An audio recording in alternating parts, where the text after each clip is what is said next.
그러면은 바로 시작하도록 하겠습니다. 예.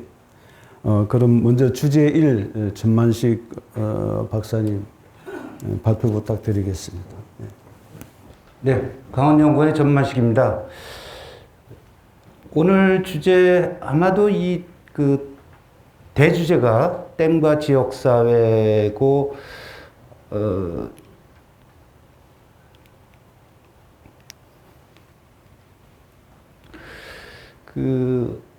왜 이 댐 상류 지역의 토지 이용 어떤 환경관리 주제를 잡으셨을까 고민을 좀 하다가 본 과제를 좀 정리를 좀 해봤습니다. 최근에 이 댐 건설 및 주변 지역 지원에 대한 법률이 개정이 됐죠. 그래서 밑에와 같이 이렇게 이름이 바뀌었습니다. 댐 상류도 관리를 하겠다는 거죠. 댐법은 주로 댐 건설과 주변 지역의 피해에 대한 보상 관련된 내용이 주였었는데 이젠 댐 유역도 관리하겠다는 뜻이죠. 그래서 작년에 2020년이죠. 국무회의에서 이제 댐 관리자도 댐 유역을 관리할 수 있게 되었습니다. 그래서 시행령이 이제 개정이 됐고 핵심은 이제 댐 관리 기본 계획 수립하고 시행 계획을 수립해서 하겠다는 것이죠. 그래서 그와 관련돼서 좀 제 소견을 좀 말씀을 드리고자 합니다. 그래서 대상 댐이 134개, 우리나라의 대부분 아마 해당된다고 보시면 되겠습니다. 근데 저는 이제 이 기본 계획이 과연 뭘까라고 안에 들여다봤더니 지금 이제 수립을 이제 하고 있는 중인지 시작을 하려고 하는지 지금 그런 과정에 와 있죠. 관리 계획, 저수 운영, 그 다음에 이제 물환경 보존 계획 이렇게 크게 좀 볼 수 있겠습니다. 근데 다들 아시겠지만 우리 물환경 보존법에 의해서 이렇게 중권역별로 물환경 관리 계획을 수립을 해서 하고 있는데 이 134개 댐이라고 하는 것이 대부분 이 권역에 다 포함됩니다. 그래서 아마도 134개 댐 유역은 우리나라 전 국토에 아마 50% 이상에서 한 70%는 다 포함되지 않겠는가. 그래서 저는 감히 좀 이런 생각을 좀 해봤습니다. 이 계획이 필요한가라는 생각인 거죠. 이제 왜 그러냐면은 지금 기타 이러한 법률이라든가 홍수통조서에서 이 수량관리, 저수운영 다 관리를 하고 있고, 물환경보존법에서 대권역계획, 중권역계획, 소권역계획 수립해서 하고 있고, 또 최근에 물관리기본법이 제정되면서 물관리기본계획 수립하고 했죠, 이미. 그래서 이게 왜, 그렇지 않아도 지금까지 저희 우리나라에서의 물 관련 법제들이 쭉 나열되어 있고, 혼동되고 정신이 없는 상황에서 또 이런 계획을 수립해서 뭘 하겠다라는 것이 저는 이제 좀 생각이 드는 것이죠. 그래서 한번 이러한 중복은 없는지 상충은 없는지 충분히 좀 고려를 해보고 이런 것들이 좀 결정이 되었으면 좋겠다 하는 생각이 들었는데, 그 다음에 이 계획들이 수립된들 이거의 위상이 뭘까? 라는 좀 생각이 좀 조심스럽게 들었던 것이죠. 다들 아시겠지만 댐 유역의 오염원이라고 하는 것은 크게 이렇게 네 가지로 나누죠. 생활계, 축산계, 토지계, 산업계 이렇게 나눠지는데 이 중에서 무엇을 이 계획에서 관리를 하겠다는 것일까라는 게 이제 의문이 들었던 거죠. 오염원 관리 보시면 생활계 같은 경우는 지자체에서 다 하죠. 각 시군구에서 하고 있고, 축산계는 축산업자들이 해야 되는 것이고, 토지계 농업인들이 좀 하셔야 되고, 산림은 산림 관련된 지자체에서도 하고, 산업은 당연히 산업 하시는 분들이 하셔야 되는 거고. 그래서 저는 댐 관리자란 역할이 이런 어떤 오염원 관리하는 데 있어서 협력을 하고 공익사업 같은 거 추진하고 지원사업들을 해주고 이런 것들을 해야 되는 게 좀 맞지 않는가라는 생각에서 좀 서두에 좀 말씀을 좀 드려봅니다.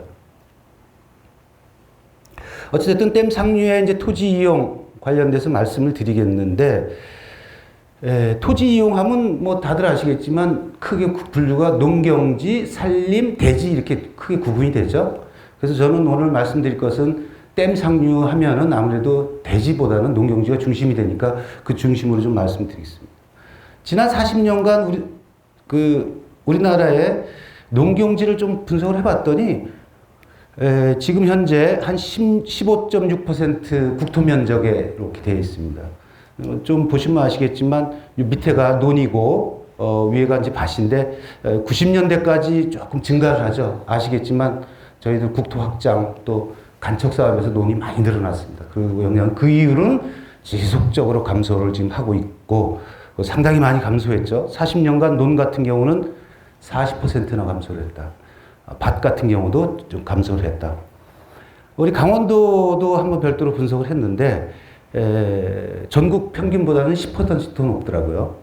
논은 정확히 50% 감소를 했습니다. 절반으로 줄었고 밭 같은 경우는 27%. 논이 밭으로 된 경우도 있고 밭 면적이 주는 것도 있고 아마 그래서 이렇게 좀 되고 있는 상황입니다. 그런데 문제는 저는 이 농경지에서 양적인 것은 굉장히 줄었지만 질적인 변화가 굉장히 크다고 저는 판단이 돼요. 이유는 저는 이 농기계 90년대 들어서면서부터 농기가 급속히 발전되고 대형 중장비들이 보급이 되기 시작한 시기가 활발하게 시작한 시기가 바로 90년대다. 그래서 이 시기에 밭이 굉장히 커졌고 어떤 오염을 완충시켜줄 수 있는 그런 공간들이 많이 없어졌다는 얘기죠. 그래서 요 밑에 지도를 보시면 요 위성 지도인데요. 우리의 이제 강원도가 82%가 산림인데 특별한 지역 몇몇 도시 짐지를 빼고는 전부 다 하천을 따라서 이렇게 형성되어 있어요. 그런데 하천 주변에 이렇게 농경지들이 커지고 그러다 보니까 쉽게 오염물질들이 이제 수계로 유입될 수밖에 없는 아마도 뭐 우리 강원도뿐만 아니라 전국적인 현상일 겁니다. 이러한. 그래서 토지 관리가 굉장히 좀 중요하다라고 저는 생각을 하는 것이죠.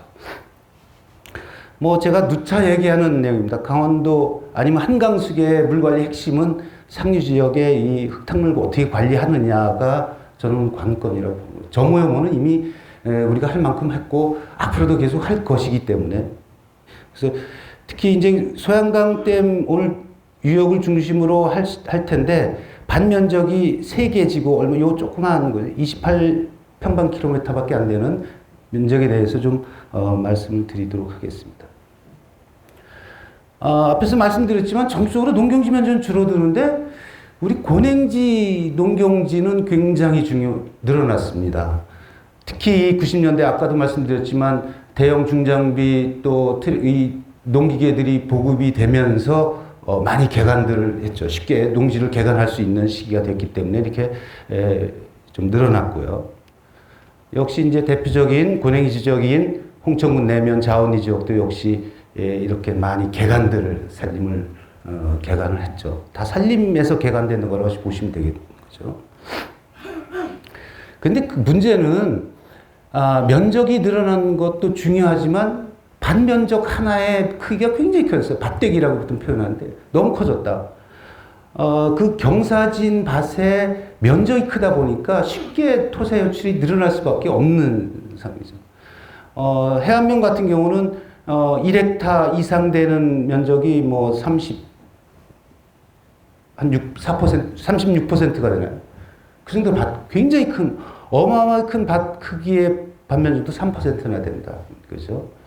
자원지구 같은 경우도 이렇게 한 24%가 1헥타 이상 밭 하나의 크기 면적이. 그러다 보니까 경사진 밭에 가무식의 나대지 형태의 그런 밭에 또 마사 계열의 그러한 토질에 쓸려 나갈 수밖에 없는 그런 구조를 가지고 있는 것이 특징이라는 얘기죠.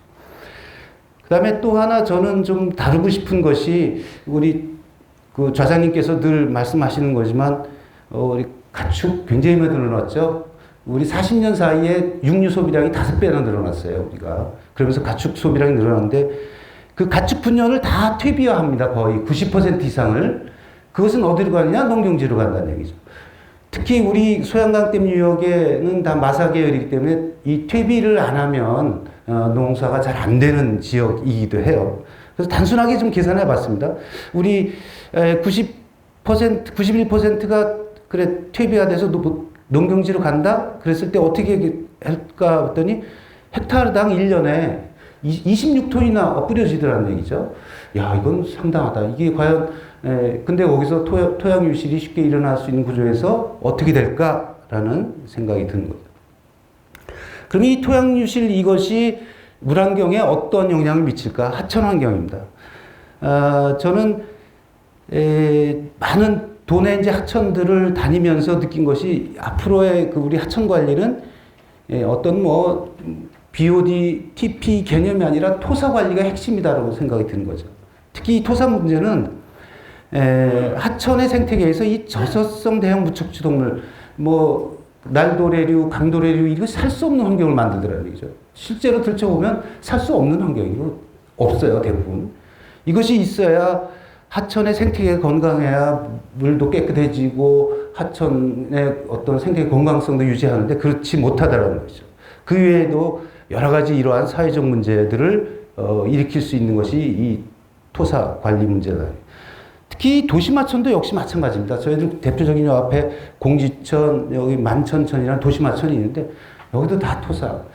이 토사가 유입되는 한 물환경은 개선될 수가 없다라고 저는 단정 짓고 싶습니다.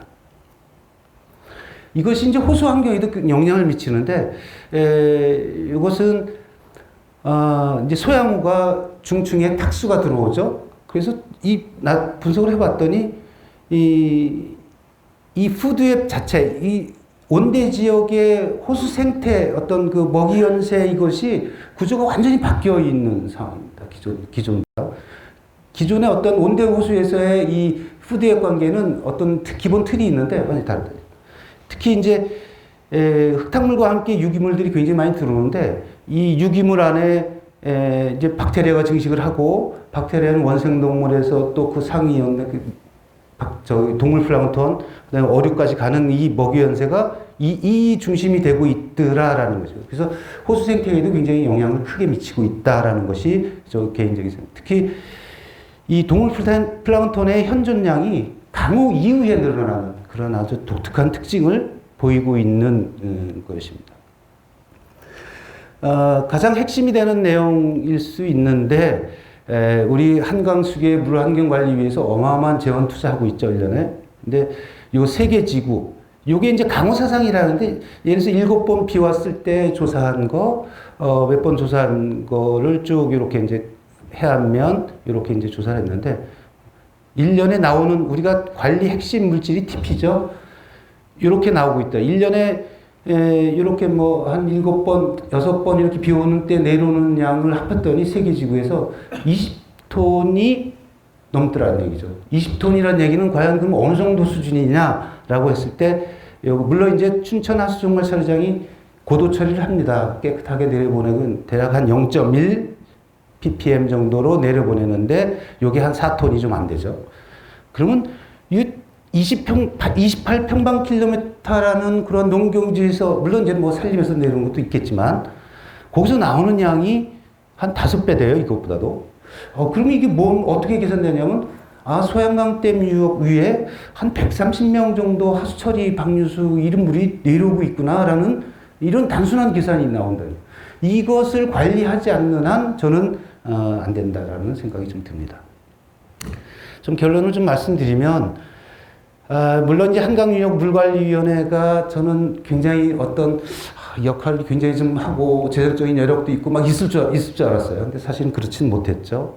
하지만 어찌됐든 좀 기반이 좀 갖춰져야 되겠다라는, 지금 이루어지는 앞에서 말씀드렸던 이런 관리하기 위해서 지금까지의 그 하향식 지금도 역시 이루어지고 있고, 이러한 그 계획에서, 체계에서는 절대 해결할 수가 없겠다라는 저 개인적인 생각이고요.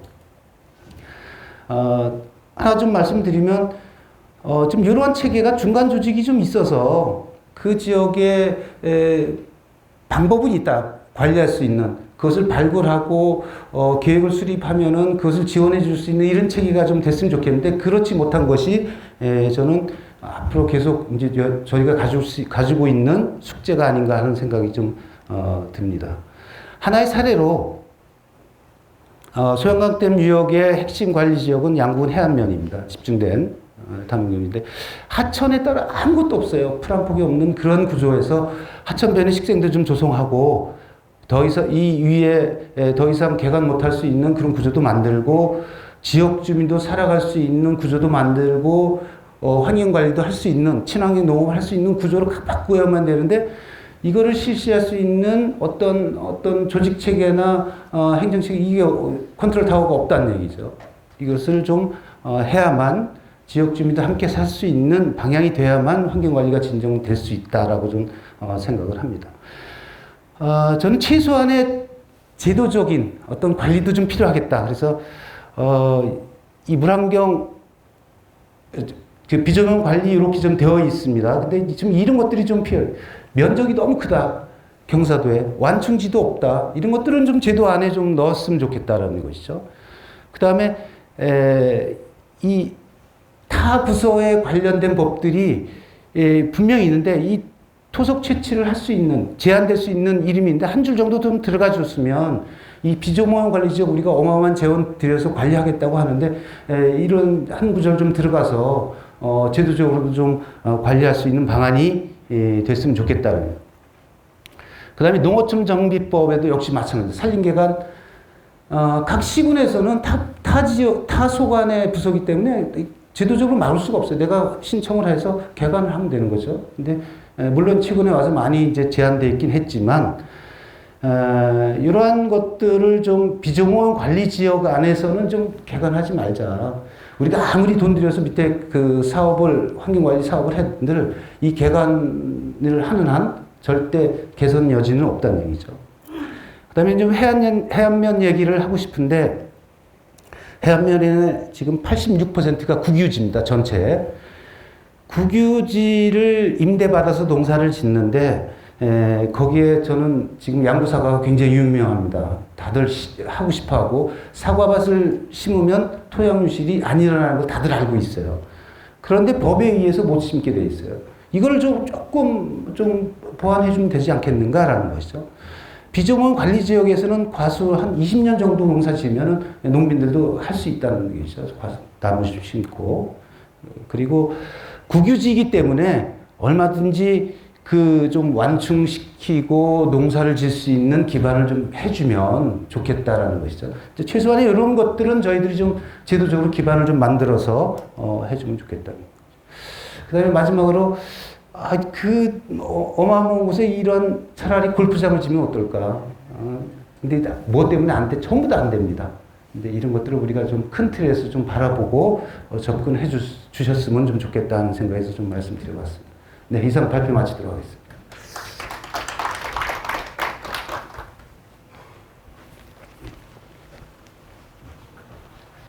예, 감사합니다.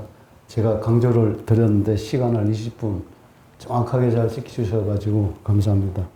다음에 우리 두 번째 발표로 댐 상류지역 토지이용 변화와 개선 방안 관련해서 충북연구원의 배명숙 수석연구위원님께서 발표하시겠습니다.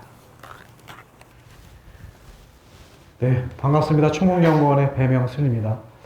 저는 오늘 댐 상류지역 토지이용 변화와 개선 방안이라는 주제로 말씀을 드리겠고요. 좀 전에 전만식 박사님께서 말씀하셨던 그런 토지 이용과는 조금 다른 차원의 접근을 한번 해보고 싶습니다.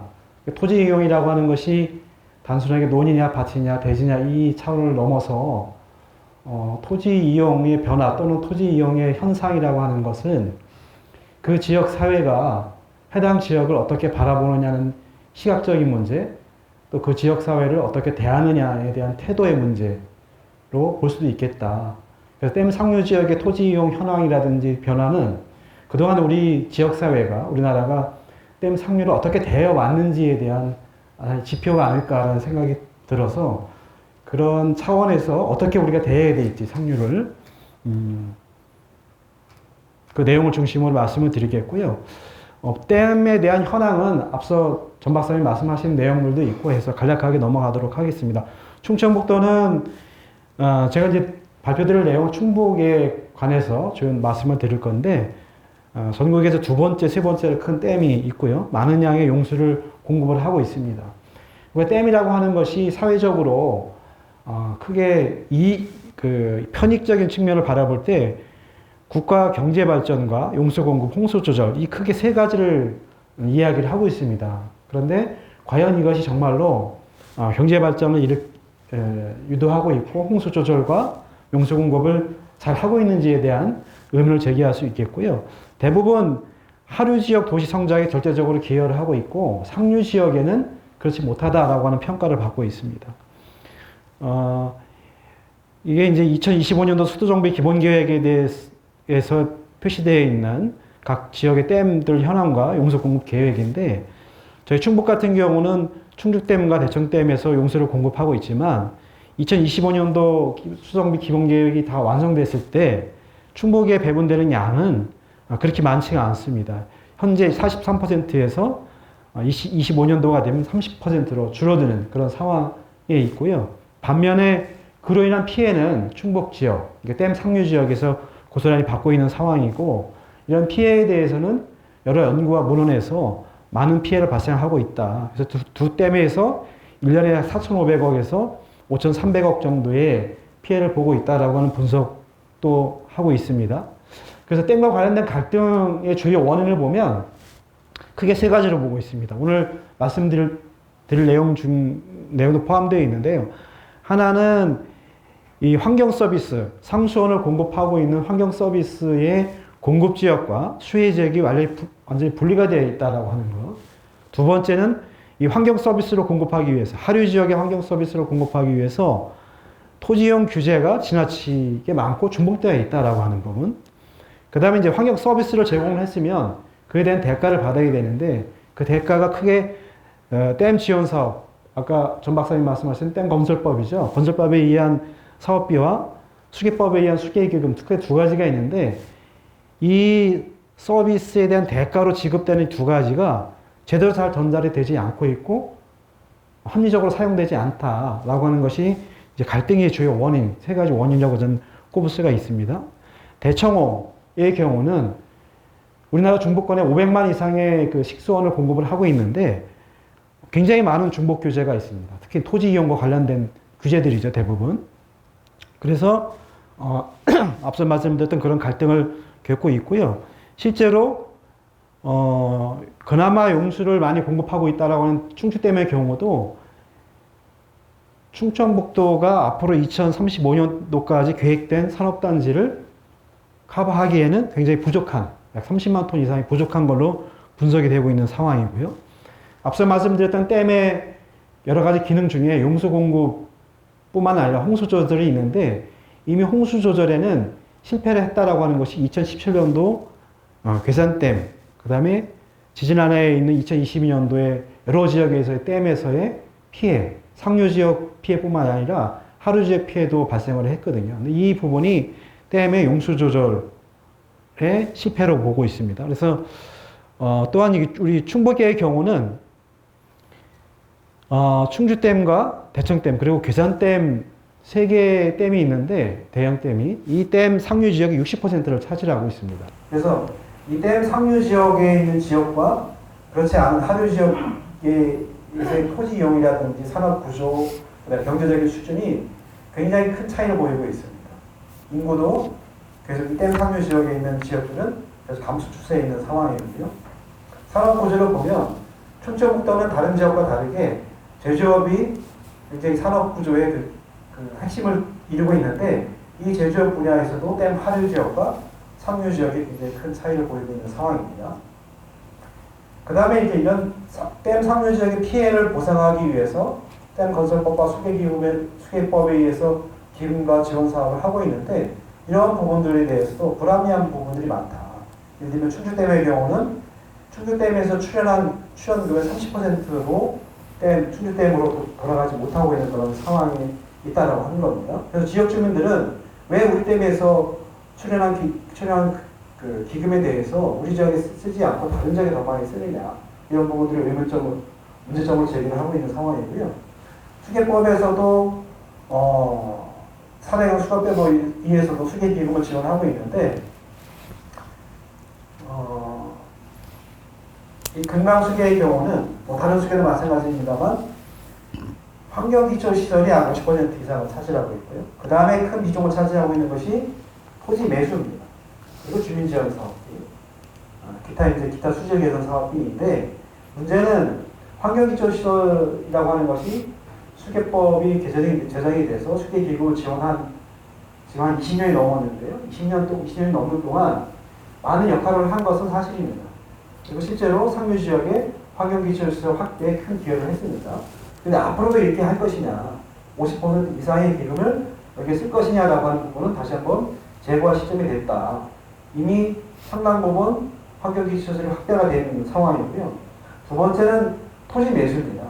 토지 매수가 주민지원 사업보다 더 많이 지금 사용되고 있는데 이 부분에 대해서 많은 문제점들을 제기하고 있습니다. 과연 효과적이냐 아니면 더 필요한 것이냐 등등에 대해서.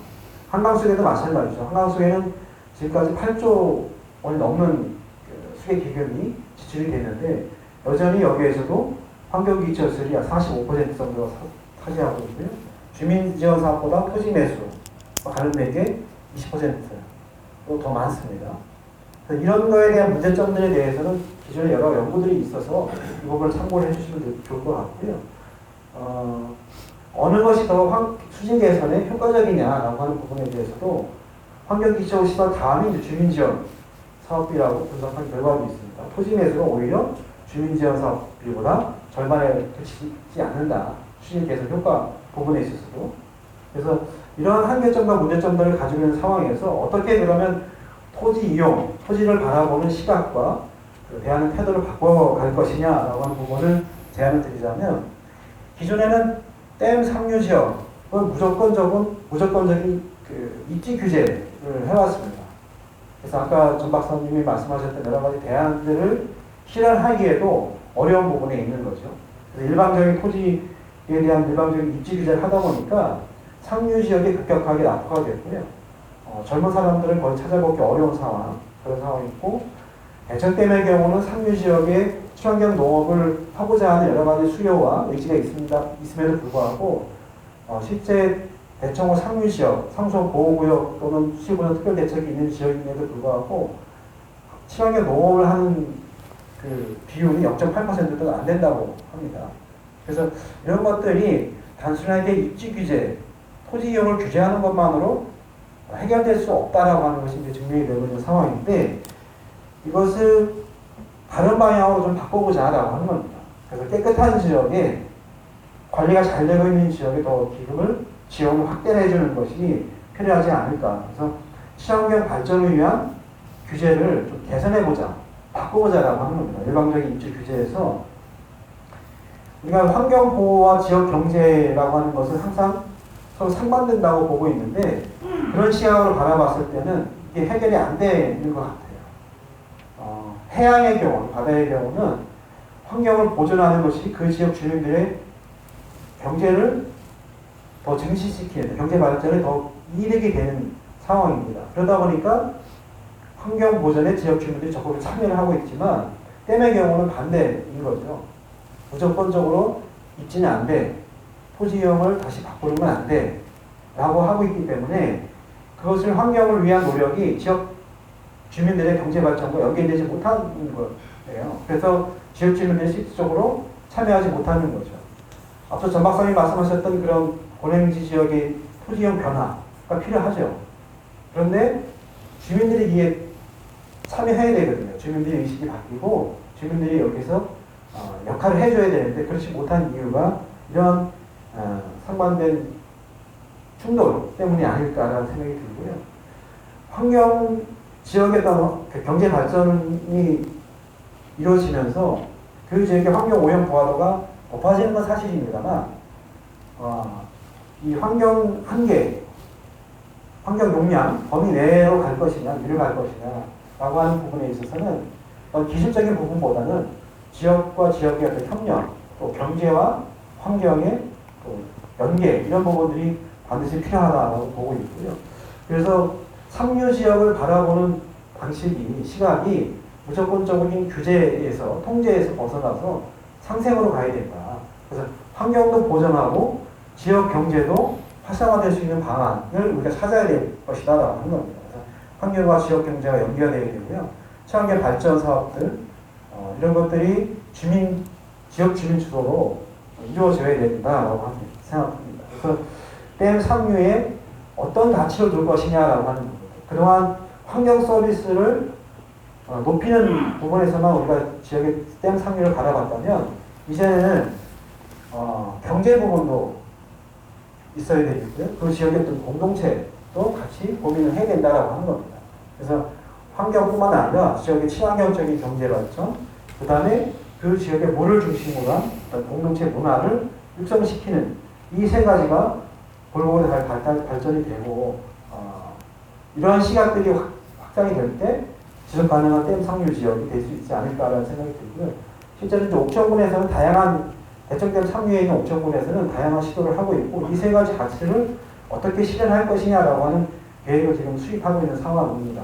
그래서 이것의 실현 여부를 보면서 이런 접근을 하고 있다라고 하는 것이 이제 고무적인 부분이고요. 뭐 일본이나 미국의 사례를 여러분들도 많이 알고 계실 거라고 생각이 됩니다. 일본의 경우는 댐 상류의 주민들과 하류의 주민들이 같이 모여서 열린댐이라고 하는 그런 그 사업을 시행하고 있고 여기에 적극적으로 지금 참여하고 있는 그런 상황이고요. 미국의 경우는 단순하게 상수원뿐만 아니라 레크레이션이라는 기능까지 포함을 시켜서 댐을 바라보는 시각, 댐 상류를 바라보는 시각을 다르게 가져가고 있는데 우리도 이런 전환이 필요한 시점이 아닐까라는 생각이 듭니다. 저희가 대청호를 그러면 어떻게 댐 상류를 어떻게 가져갈 거냐, 대청호 상류의 토지 이용을 어떻게 바꿔갈 것이냐라고 하는 여러 가지 접근 방법을 시도를 해봤었는데 이러한 제안도 해봤습니다. 대청호 상류를 어차피 여기에 공장이라든지 오염물질 배출하는 시설들을 가져올 수는 없는 상황이니 여기를 친환경 농업 지구로 아예 지정을 해서 이걸 특화시키자. 그러면 농업 이외에 다른 것들을 하기 어려운 상황에서 차라리 그걸 더 강화시키는 방향으로 가서 이 주변 지역에 있는 큰 도시들, 대전, 세종, 천안, 청주가 이 친환경 농업 지구에서 다 생산한 친환경 농산물을 소비해주면 서로 좋은 게 아닌가라고 하는 생각을 한번 제안을 해봤고요. 그것뿐만 아니라 그 생태계 서비스를 통한 생태 관광도 제안을 했었습니다. 근데 문제는 이게 현재의 입지 규제, 토지이용 규제, 일방적인 입지 규제에 의한 토지이용 제도로는 실현하기 어렵다라고 하는 겁니다. 그래서 제안드리는 게 토지를 그래서 환경부에서 지금 하고 있는 방식은 뭐냐면 아까 수계기금에서 말씀드렸듯이 땅을 사들이는 거예요. 수계기금을 가지고. 그런데 수계기금을 가지고 땅을 사들일 경우에는 그 수변구역에 있는 땅만 사들여도 살려고 해도 100년 이상의 시간이 또 필요합니다. 그리고 실질적으로 효과가 없다라고 하는 게 아까 말씀드렸던 그 구설이 좀 나와 있는데요. 그렇게 많은 돈을 들여서 땅을 살 게 아니라 차라리 그 토지에 대한 이용권, 소유권과 이용권을 좀 이원화시켜보자.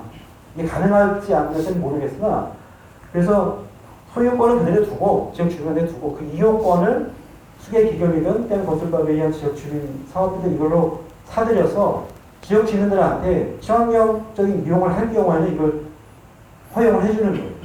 그래서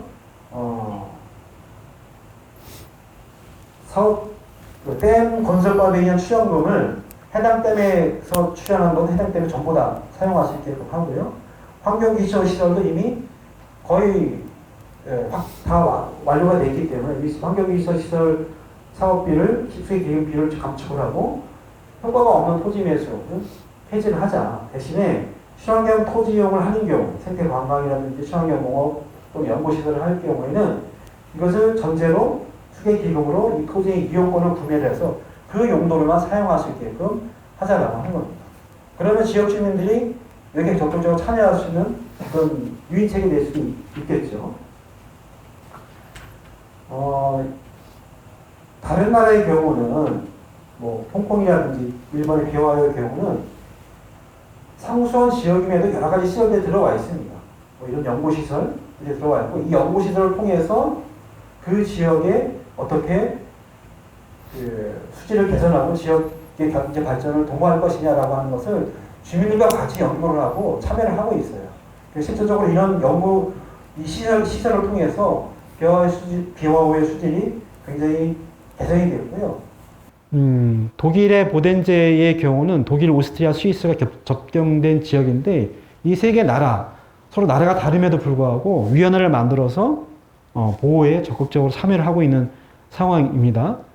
그래서 이 위원회가 설치되고 나서 예전의 수질로 지금 거의 예전 수질보다 더 개선된 수질로 개선되고 있다라고 하는 것을 알 수가 있는데, 우리도 이제 댐 상류에 대해서는 지금처럼 무조건적인 입지 규제가 아니라 다른 시각, 지금 말씀드렸듯이 그 지역을 친환경적으로 바꿔서 지역 경제와 연계시킬 수 있는 토지 이용의 변화가 필요한 시점이 아닐까.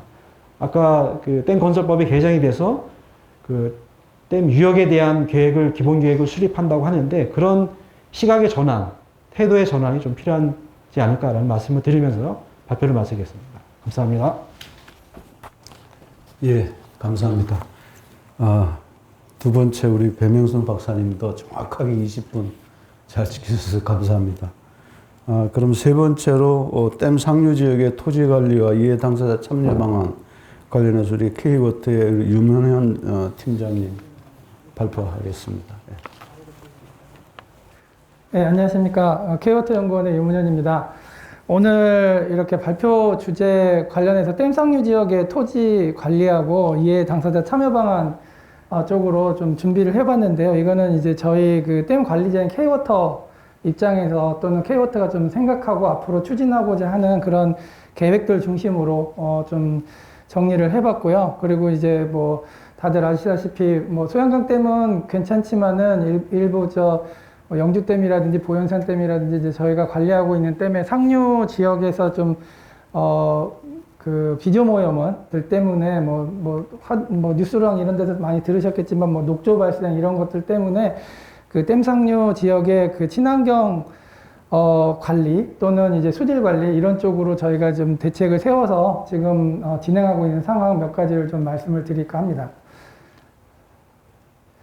일단 이제 댐에 대해서는 뭐 우리나라가 그동안 뭐 앞에서 발표 두 분 우리 박사님들 해주신 것처럼 대부분의 이제 뭐 특히 다목적 댐 같은 경우에는 대부분 다 그 음용수로 이제 사용하고 있기 때문에 수질 관리가 괜찮은 편입니다. 이제 그리고 또 예전에 우리가 옛날에 생각해 보면 여기 이제 소양강 댐에 소양강 댐이 이제 50주년 만들어졌는데 50년 전만 생각해도 일단은 도시가 좀 작고 이제 댐이라고 하는 게 댐 상류 쪽에 위치를 하다 보니까 되게 좀 주변에 이제 발전도 조금 덜 된 곳에 아마 이렇게 그 댐을 짓고 이렇게 했는데 이제 경제가 발전하고 이제 성장함에 따라서 이제 도시가 커지고 또 그러면서 용수도 많이 필요해지고 이제 그래서 점점 이제 그 댐에 대해서 이제 댐의 그 수질에 대해서 사람들의 이제 관심이 굉장히 높아지고 있는 상황입니다. 근데 우리나라에서 이제 2013년부터 2021년까지 이제 다목적 댐의 TOC를 저희가 조사를 해봤는데 해보면 대부분 다 좋음입니다. 이제 뭐 우리가 아시다시피 뭐 수질 등급은 1A부터 이제 이렇게 쭉 5등급까지 있는데 뭐 소양강 댐 같은 경우는 1B등급이고 충주 댐 같은 경우는 1B등급이고 근데 대부분 다 큰 도시에 그 음용수로 쓰고 있는 그런 그 댐 같은 경우에는 댐 수질 관리 자체는 이제 나쁜 편은 아닙니다. 근데 조금 이제 수질이 좀 떨어지는 댐도 있습니다. 이마댐이나 뭐 군위댐 또는 보현산댐 이런 경우에는 나중에 이제 좀 더 설명을 드리겠지만 이제 댐 상류 지역에서의 그런 그 사업이라든지 이런 관리라든지 이런 것들이 이제 연계되지 않으면은 이제 향후에는 댐 수질 관리가 굉장히 어렵다라고 하는 거를 이게 좀 나타내주고 있는 것 같습니다. 이제 먼저 좀 말씀을 드리면은 이제 댐 상류라고 하는 게 우리나라가 지금 이제 아까 유역 관리 중심으로 지금 이제 그 수질 관리 정책이 이제 넘어가고 물 관리 정책이 넘어가고 있는데 이제 문제는 뭐냐면은 이게 이제 상수원을 보호하고 수질을 보호하고 이렇게 관리를 해서 이렇게 토지 규제 완화, 이렇게 토지를 규제하고 주변 주역은 이제 규제를 하는데 이제 계속해서 축산이라든지 이런 것들은 이제 상류 쪽으로 계속 올라가는 경향이 좀 있습니다. 그래서 그런 부분들까지 고려하지 않으면은 결국 이제 물 관리 차원에 있어서는 특히 댐도 포함해서 물 관리 차원에 있어서는 이제 유역 중심의 그 상류와 하류를 모두 다 고려한 정책이 필요하다라고 하는 것을 우리가 알게 된 상황입니다. 그래서 전체적으로 이렇게 댐 상류에 대해서 우리가 이제 어떻게 또 지원하고 어떻게 그 토지 이용이라든지 이런 것들을 해야 되는지 그런 것들에 대해서 우리가 관심을 갖지 않으면 스페시픽하게 무슨 댐 수질에 대해서만 어떻게 개선을 하겠다. 이건 한계적이다라고 하는 거를 말씀드리고 싶고요. 우리나라에서 제2차 물환경 관리 기본 계획에서는 뉴욕 통합 관리 얘기하고 있고요. 그리고 깨끗한 물을 확보하기 위해서는 상수원 수질을 1등급까지 개선하도록 제시를 하고 있습니다. 근데 이제 우리나라의 그 댐, 아까 이제 대부분 좋긴 한데, 그냥 원인을 좀 살펴보면은 우리나라의 수질 관리에 좀 그 원인을 좀, 수질 관리에 좀 어려움을 좀 말씀을 드리면은 아시다시피 기후변화, 다들 이제 느끼시고 있을 거고요. 그리고 이제 가축 분뇨 앞에 말씀드렸던 댐 상류 쪽에 대부분 이제 축산 농가들이 많이 위치를 하고 있고, 또 어쩔 수가 없죠. 이제 가축을 짓던 농가에서 그 지역이 이제 도시 주변에 있던 농가가 있었다면 이제 개발되면서 당연히 다른 데로 이동을 하셔야 되는데, 이제 그게 이동할 지역이 이제 상류 쪽이나 또 조금 더 멀리 도시에서 떨어진 지역으로 갈 수밖에 없기 때문에 이제 가축 분뇨의 문제가 있습니다. 근데 비 오면은 가축 분뇨가 다 내려와서 이제 그 하천으로 들어오는 건 우리가 또 다 알고 계시고요. 그리고 또 도시 강우 유출이라든지 이런 거에 대해서 앞에서도 말씀드렸지만 이제 비저오염원의 문제가 굉장히 심각하다. 그래서 이제 앞으로 수생태계나 이런 수질이나 이런 거를 다 고려할 때는 이런 비저오염원의 문제를 잡지 않으면은 쉽지 않다라고 하는 걸 말씀을 드리고요. 그리고 사회적으로도 계속해서 신규 수자원 확보에 대해서는 좀 어렵습니다. 이제 신규 댐 짓고 이런 것들은 어렵고, 그럼에도 불구하고 홍수하고 가뭄, 올해도 그랬죠. 올해도 이제 저희 K-워터가 좀 지금도 저쪽 전라도 쪽은 용수가 굉장히 부족한 상황입니다. 그렇게 여기 중부 지역은 비가 굉장히 많이 왔는데, 밑에 남부 지역은 비가 덜 왔습니다. 태풍이 지나갔다 해도 이렇게 비껴가고 했기 때문에, 그래서 이런 부분에 있어서 되게 홍수와 갈수의 위험이 이제 굉장히 지속되고 있는 상황이고요. 그런 측면에서 우리가 어떤 댐 관리의 어떤 중심이 좀 더 높아져야 된다라고 하는 거를 이제 사회적으로 이슈가 되고 있고요. 또 하나는 다들 많이 들으셨겠지만 요즘은 이제 ESG 개념이 많이 들어와 있습니다. 그래서 우리가 물 관리, 이제 특히 저희 K-워터 입장에서도 이제 기존에서의 어떤 물 관리, 그동안의 정책을 그렇게 또 끌어왔긴 했지만, 환경과 사회적 책임과 지배구조, 이 세 개에 대해서 같이 고려하지 않으면은 사회적으로도 굉장히 어려운 기업들의 어떤 경영 활동 자체가 좀 어렵게 되는 그런 상황으로 와 있습니다. 그래서 환경 관리, 그 다음에 사회적 책임, 그리고 지배구조, 이 세 개에 대해서 다 고려하지 않으면 어렵다라고 하는 걸 말씀을 드리면서, 이제 K-워터에서도 이제 댐 관리하는 측면도 이 세 가지 측면을 같이 고려해서 접근을 해야 된다라고 하는 게 이제 공감대로 형성이 돼 있고요. 저희 경영 전략 계획에도 이게 다 반영이 되어 있습니다. 유역 통합 관리 측면에서 아까 이거 다 설명을 드렸으니까 이거는 다들 잘 아시는 부분이니까 넘어가도록 하고요. 대표적인 것으로는 유역 통합 관리를 해야 된다. 정말. 이제는 그냥 어떤 한 지점, 한 댐 사이트, 어떤 한 곳, 이런 곳이 아니고, 또는 아까 앞에서 서두에서 말씀해 주셨는데, 이제 상수원 보호구역, 이렇게 어떤 한 지점만 이제 포인트를 잡고 하기보다는 이제 상류와 하류의 전체적인 흐름을 가지고 이제 유역 계획도 세우고, 또 그런 측면에서 수질 관리가 필요하다라고 하는 거를 우리가 진짜 이렇게 하기로 했으니까 2018년에 다 했고, 또 정부 정책도 이렇게 가고 하니까 앞에서 지금 이제 각 유역별로 종합계획 지금 만들고 이제 고려를 하고 지금 아마 이제 심의하고 있는 중인 걸로 알고 있는데, 그런 측면에서도 거기서도 이제는 과거와는 좀 다르게 예전에 수장기라든지 이런 어떤 그런 거와 다르게 이제는 좀 상류와 하류의 전체적인 거를 한번 고려를 하고, 그냥 상류의 대책, 하류의 대책 이게 아니고 상류가 어떤 정책을 피면 하류에 어떤 영향을 주고, 하류에서 어떤 정책을 피면 상류가 영향을 주고, 이런 것들을 같이 통합해서 하나로 묶어서 이제 전략을 좀 세우고 계획을 세워야 될 필요가 있다. 그래야 정말 지속 가능한 유역 통합 관리가 될 거다라고 하는 거를 이제 말씀을 드리고 싶습니다. 저희 K-워터 입장에서는 댐상 그동안은 이제 아까 일원화되기 전에는 저희 K-워터 입장에서 좀 그런 건 있었어요. 이제 저희 내부적으로도 그 수질 문제에 대해서, 댐 수질 문제에 대해서 되게 그 지자체로부터 그 요구도 많이 받고 했는데, 실제적으로 저희도 하고 싶었으나 이제 법령상에 이제 저희가 할 수 없는 부분으로 돼 있기 때문에 좀 안타까웠습니다. 근데 이제 그 또 일원화가 되면서 그 댐법도 좀 바뀌고, 그래서 댐 상류 수질 개선 그 사업을 할 수 있도록 이제 법도 바뀌고 했습니다. 그래서 K-워터도 좀 적극적으로 이런 이제 그 수질 개선 사업, 이제 그 댐 상류 측면에서의 수질 개선 사업을 좀 적극적으로 하려고 지금 고려하고 있고요. 계획도 지금 세우고 있습니다. 댐 상류 물환경 사업의 이제 필요성을 좀 말씀을 드리면, 일단 중앙정부 입장에서는 이제 오염 하청 개선 사업 중심으로 재원이 좀 이렇게 픽스되어 있고요. 그리고 소곤역 중심으로 좀 이루어져 있어서 이제는 좀 용수 공급자로서의 역할이 좀 중요해지고 있다. 그걸 말씀을 드리고, 또 댐 관리자로서 물환경 사업의 좀 지자체의 재정 부담이라든지 또 국가의 재정 부담이라든지 이런 것들을 좀 같이 지는 그런 차원에서 이제 수질 개선 사업이 좀 필요하다라고 하는 거를 인지를 하고 있고, 저희도 수질 개선 사업을 하려고 지금 이제 계획을 많이 세우고 있습니다.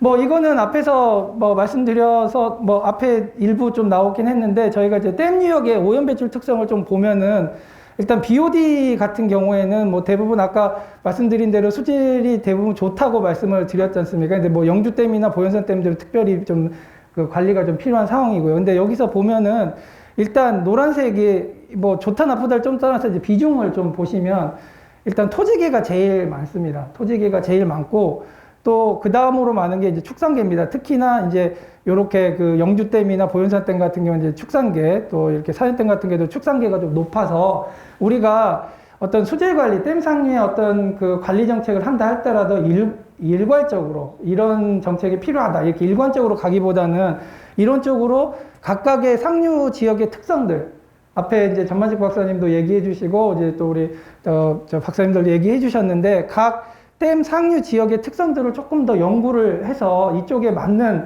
그런 사업을 좀 진행을 할 필요가 있다라고 하고요. TP 같은 경우에도 뭐 마찬가지입니다. 여기서 보면은, 이제 여기도 토지개가 제일 많고요. 이제 축산개가 적은데, 저는 이 토지개 자체도 실은 앞에서 발표하신 대로 이게 이제 축산개랑 연관이 있다고 보입니다. 이제 저도 개인적으로 저희 아버지께서 이런 거를 많이 하셔가지고, 저희 저기 밭에다가 막 돼지 이렇게 돼지의 그 축분을 이렇게 겨랑 이렇게 섞어가지고 이렇게 쌓아놓으면 그게 이제 그 비료같이 이렇게 되거든요. 그래서 막 쌓아놓으시고 뭐 그렇다 보니까 이제 비 오면 막 다 흘러내려가고 이제 막 그런 게 많은데, 여기서 같이 이제 이런 것들을 좀 고려를 할 필요가 있다라고 보이고, 댐 유역별 점오염, 비점오염 배출 부하량을 보시면 뭐 비점이 굉장히 큽니다. 일단은 비점이. 그러니까 우리의 결론적으로는 댐 상류 지역의 물 환경 개선 사업의 타겟은 비점오염원이다.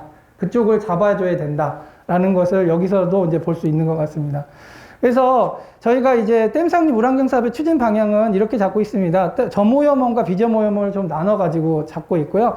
점오염원은 뭐 마찬가지로 이제 하수 처리 시설을 중심으로 하고 있고, 비점오염원은 이제 발생된 발생원에 따라서 좀 이제 다른 방식으로 접근을 하려고 저희가 계획을 하고 있습니다. 그래서 물환경 관리 사업에서 저희가 좀 어떤 사업을 할 수 있는지 이런 것들을 좀 특성별로 고려를 해봤습니다. 고려를 해보면, 일단 점오염원 같은 경우에는 이제 마을 공동 오수처리 시설이든지 이런 것들의 대책이 있을 수 있고요.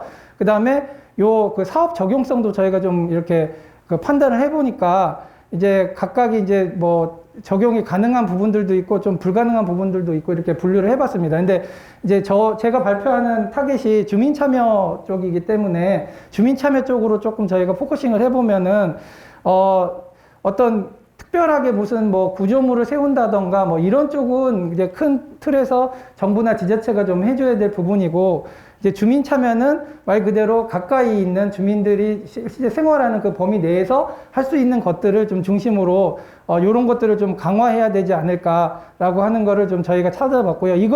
이런 걸 기준으로 해서 이제 보현산 댐에 저희가 시범적으로 좀 적용을 해보고 있고, 계속해서 그게 효과가 있는지 검토를 하고 있습니다.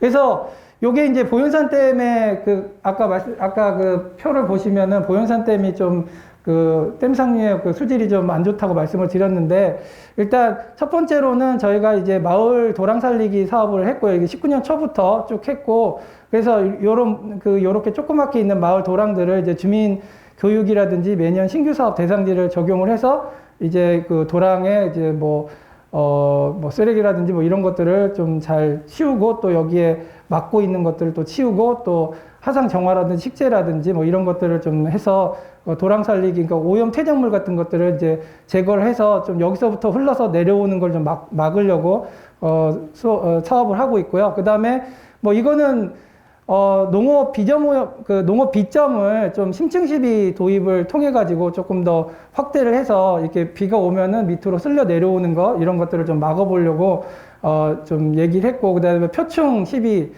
뭐 이거를 좀 감소시키려고. 왜냐면 이제 농민분들께서는 이게 비료의 적정량을 모르시기 때문에 많이 주면은 좋다고 생각을 하셔서 막 2배, 3배씩 뭐 과하다고 생각해. 학술적으로는 과하다고 생각되는 것 이상을 이제 주시는 뭐 분들도 많으신데, 이런 것들 통해서 적절하게 좀 알려드리고 이거를 이제 시비를 하시도록 도와드렸습니다. 그리고 요런 거를 통해 가지고 과연 그러면 이제 진짜 효과가 있느냐, 이렇게 심층 시비라든지 이렇게 교육을 통해서 관리할 때 진짜 효과가 있느냐라고 하는 거를 이제 조사를 하고, 그 다음에 이렇게 했을 때 진짜 과수, 여기에서 하는 농산물 자체의 품질이 떨어지느냐, 이제 이런 것들을 조사를 해보니까, 일단 저희가 강우 유출 모니터링을 뭐 8번 정도 했는데, 거기 보면은 최소 이제 TP 같은 경우에는 뭐 최대 33%까지 감소했고요.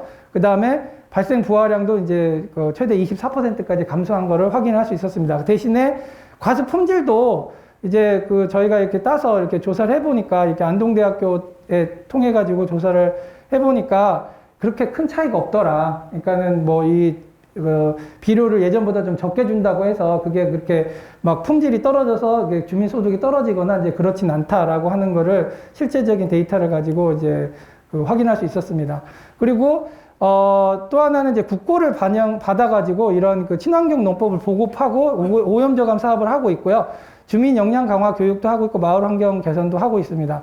그래서 이제 제가 좀 빠르게 말씀을 드렸는데, 결론적으로는 그겁니다.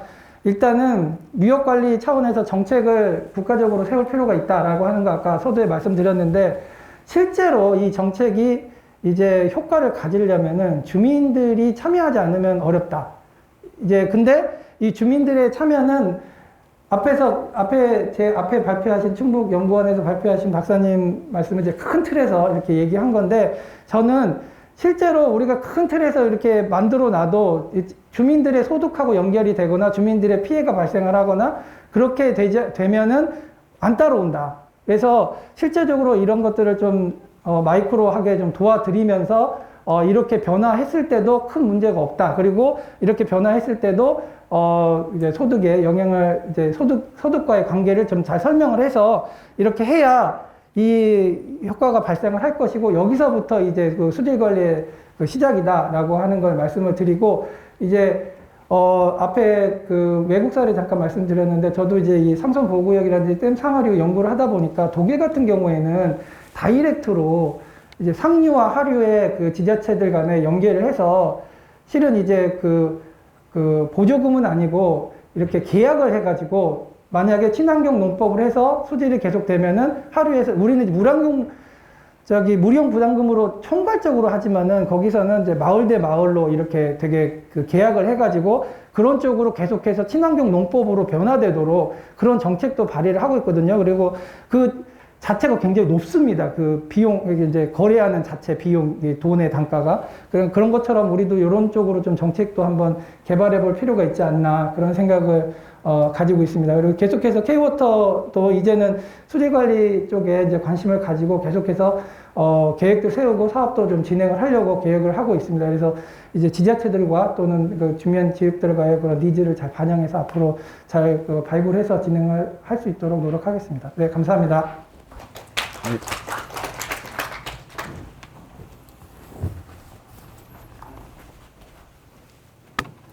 예, 세 분 발표 감사합니다. 오늘 이어서 지정 토론을 하도록 하겠는데, 앞에 단상 예, 바로 정리되는 대로 예, 진행하도록 하겠습니다. 예, 그럼 토론을 시작하도록 하겠습니다. 그럼 먼저 토론자를 소개시키도록 하겠습니다. 제 왼편으로 염돈민 그 국커뮤니티 연구원장님 예, 참석하셨습니다. 예. 두 번째로는 김익경 그 강원도청 수질관리팀장님 참석하셨습니다. 예. 세 번째로는 이용석 그 한림성심대학교 교수님 예, 참석하셨습니다. 네 번째로는 이건희 협동조합 건강이사님 예, 참석하셨습니다. 그리고 나머지 세 분은 발표자가 되겠습니다. 우리 세션 11은 아까 제목에서 잠깐 말씀드렸다시피 댐 상류 지역 가치 보존을 위한 환경관리 방안에 관한 내용입니다. 그래서 제일 첫 번째 우리 전만식 박사님께서는 주로 이제 토지 이용과 수환경 영향 관련돼서 잘 말씀해 주셨고, 이제 두 번째 배명순 박사님께서는 그러면 이거 어떻게 개선할 건가, 개선 방안에 관해서 말씀해 주셨습니다. 그리고 세 번째 우리 K보트의 윤문현 팀장님께서는 특히 이제 수면 관리자로서의 그는 저 주민들과 함께 그 이해 당사자 참여 방안 관련해서 말씀해 주셨습니다. 그래서 주제 1, 2, 3이 서로 연계가 되도록 잘 발표를 해 주신 것 같습니다. 특히 우리 전만식 그 박사님 같은 경우에는 그 댐 상류 지역 그 관련해서 토지용 변화, 특히 이 대규모 시설 영농이라든지 축산 관련한 수질 영향을 정확하게 분석해서 합리적으로 잘 제시해 주셨고요.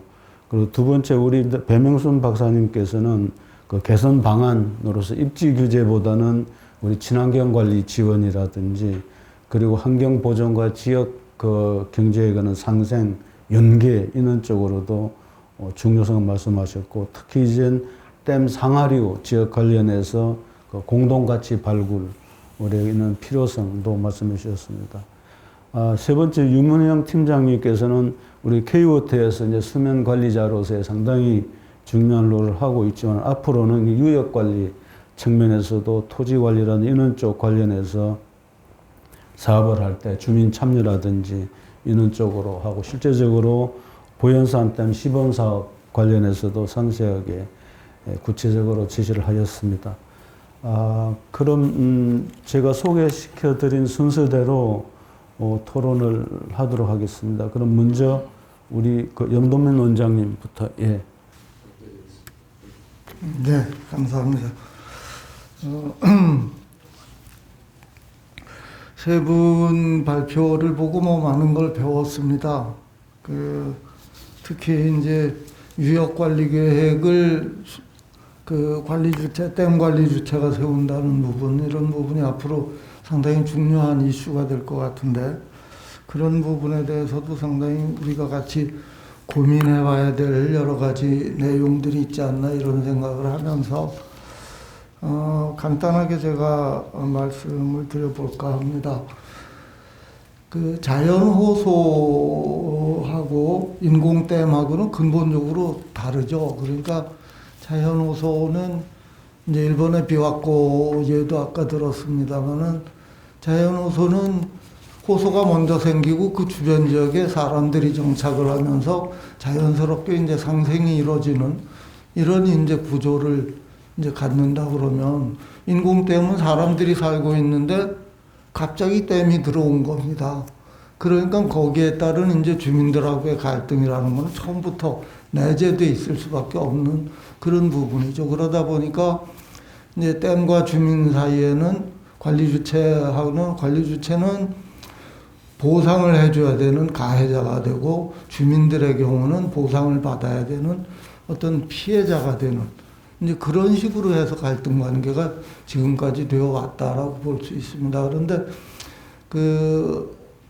이런 여러 가지 부분들에서 지금 시대가 많이 바뀌는 것 같아요. 예전에 개발연대 같으면은 이제 공익을 위해서 사익의 희생은 당연한 거로 받아들였습니다. 그러다 보니까는 이제 지금 뭐 예견하고 있는 보상이 충분했다 못했다 하는 얘기도 사실은 그 당시에는 이제 당연하게 받아들였던 부분이 있는 거죠. 그리고 국가가 하는 일이니까 지역이 좀 희생해야지 이런 부분들이 있었다고 그러면 지금은 그 공익을 위해서 사익의 희생이라는 게 당연하게 받아들여지지는 않는 시대가 된 거죠. 그리고 또 환경 가치라는 부분이 예전에는 이제 개발 대상으로 환경을 봤다라고 그러면 이제는 환경을 상생과 그 어떤 보존, 그러니까 동반자적 관계에서 이제 환경을 보는 이런 시대로 여러 가지 이제 관념들이 바뀌면서 그러면서 이제 우리 그 댐에 대해서 우리가 보는 지역의 시각이라든가 국가의 시각도 바뀌어야 된다고 생각을 합니다.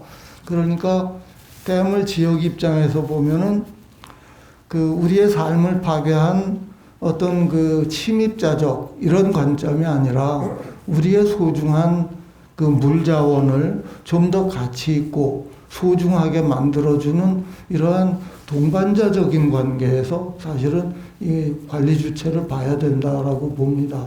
그래서 이 유역 관리 부분도 사실은 그런 관점에서 이제 이 관리 주체하고 주민들의 관계가 형성이 가야 될 것 같은데요. 세 분 발표에서 공통적으로 나오는 부분들이 이제 거버넌스 얘기입니다.